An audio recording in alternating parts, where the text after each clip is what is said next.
भाग का पहला लेसन है sweetest love I do not गो, यानी कौन सा लेसन है? पहला है स्वीटेस्ट पोएट्री का, प्रोज का अभी तक हम लोग पढ़ रहे थे, लेकिन ये पोएट्री का जो है पहला समरी है, यानी sweetest love I do not go. ठीक है, ध्यान दीजिएगा। Sweetest love I do not go is a love poem written by John Donne. John Donne जो थे 17वीं सदी के कवि थे और अपने कविताओं में सबसे अधिक वे ओल्ड इंग्लिश का प्रयोग किए, पुराने अंग्रेजी के ज्यादा इस्तेमाल किए, वर्ड जो था बहुत से वही इस्तेमाल किए। इस कविता में कवि अपने प्रेमिका यानी स्वीट लव कहने का मतलब, यहाँ स्वीटेस्ट लव कहने का मतलब अपने प्रेमी के बारे में बोल रहे हैं, अपने प्रेमिका के बारे में कह रहे हैं।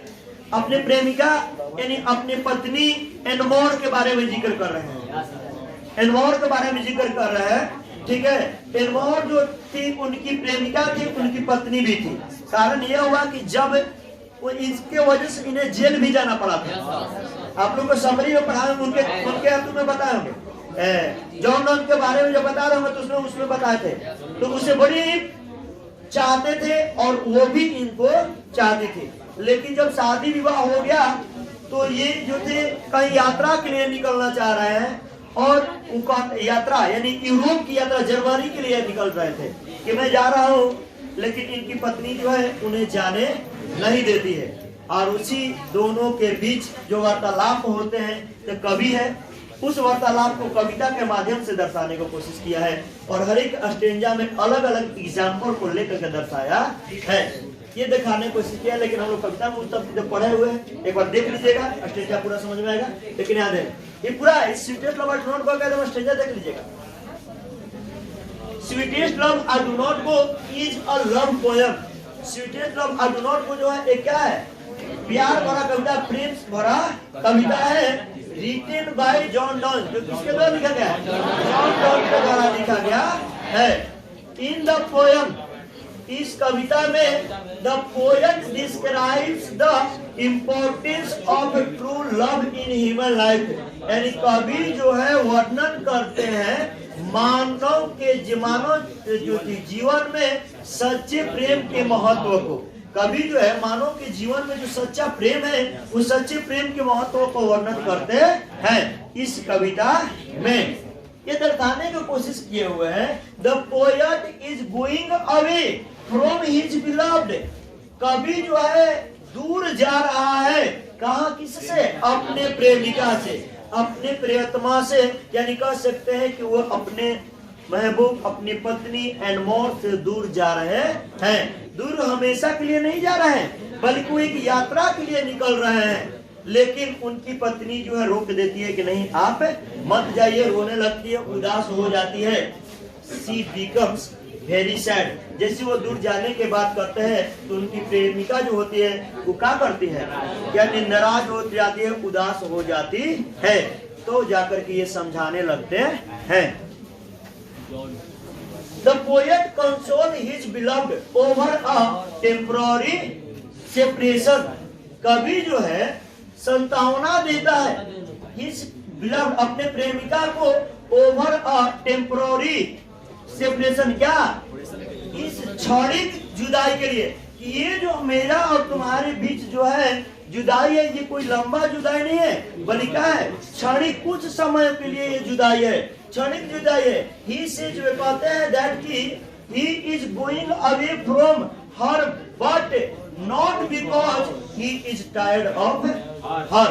यानी कह रहे हैं कि वे तो दूर जा रहे हैं, वे कहते हैं कि हम जो है दूर जा रहे हैं तुमसे, लेकिन इसलिए नहीं कि मैं तुमसे ऊब गया हूँ, मैं उससे, मैंने कभी जो उससे ऊब करके दूर नहीं जा रहा। किससे ऊब करके? अपनी पत्नी, अपनी प्रेमिका एनमोर से ऊब करके दूर नहीं जा रहा, बल्कि ये दूर जाने का मकसद ये बता रहा है कि मैं दूर इसलिए जा रहा हूँ कि मैं तुमसे थोड़ा अलग हो करके अपने जीवन को व्यतीत करना चाहता हूँ। कि क्या मैं तुमसे अलग रह करके जी पाऊंगा कि नहीं रह पाऊंगा, इस चीज को मैं जिंदा में ही तुमसे अलग होकर के फील करना चाहता हूँ। कवि की ये कल्पना है। द पोएट एज्योर कवि भरोसा दिलाता है हिज बिloved अपने प्रेमिका को दैट की ही विल कम बैक, वह वापस आएगा just as the sun comes back, जैसा कि सूर्य वापस आता है। यानी यह कह रहे हैं कि मैं वापस आऊंगा जैसा कि सूर्य वापस आता है। कविता में ये लाइन जो सेकेंड स्टेंजा उसमें कहा गया है कि एग्जाम्पल में प्रकृति के एग्जाम्पल लेते हैं, सूर्य के एग्जाम्पल लेते हैं, कहते हैं कि तुम देखी ना, रात में सूर्य चला गया और पुनः सुबह आ गया। ना ही सूर्य के पास कोई कामना थी, ना ही कोई इच्छा थी, ना ही कोई उससे मिलने की उद्देश्य था कि किसी से मिलना है, फिर भी वो आ गया। मैं तो सूर्य नहीं हूँ, क्योंकि सूर्य के पास बिना इच्छा के सूर्य जब आ सकता है, और मेरे लिए तो इच्छा भी तुम हो, कामना भी तुम हो, मेरा उद्देश्य ही तुम हो, तो मैं उससे तो जल्दी आने की कोशिश करूंगा। किससे? सूर्य से। यानी सूर्य के पास कोई उद्देश्य नहीं था तो वो आ गया, और मेरे पास तो पूरा उद्देश्य ही है। और वो उद्देश्य कौन हो? तुम हो। वो मेरा उद्देश्य कौन हो? तुम हो। यहां बताने की कोशिश कर रहे हैं, he tells her that this parting is nothing in comparison to final parting which comes with death। यानी ये कह रहे हैं कि he tells, वो कहते हैं कि this parting, यह जो जुदाई है, nothing, कुछ नहीं है, in comparison to final parting, अंतिम जुदाई के तुलना में यह कुछ नहीं है। comes back which comes with death, जो मृत्यु के साथ जो जुदाई होता है, उस जुदाई के तुलना में तो यह कुछ नहीं। एक होता है कि लोग जो है डेथ कर जाते हैं तो वो जो होता है वो चले गए, वो जुदाई अलग हो गया। मैं तो केवल तुमसे दूर जा रहा हूँ, ये नहीं कि मैं मृत्यु के करीब जा रहा हूँ, ऐसा नहीं है। एक ना एक दिन तो मरना है, तो मैं सोच रहा हूं कि मरने से पहले ही मैं तुमसे अलग होकर के उन चीजों का फीलिंग कर लूं कि क्या मैं तुमसे अलग हो पाऊंगा तो रह पाऊंगा कि नहीं। सो इसलिए सी शुड, कवि का प्यार है तो वो सच्चा प्यार हमें पड़ेगा।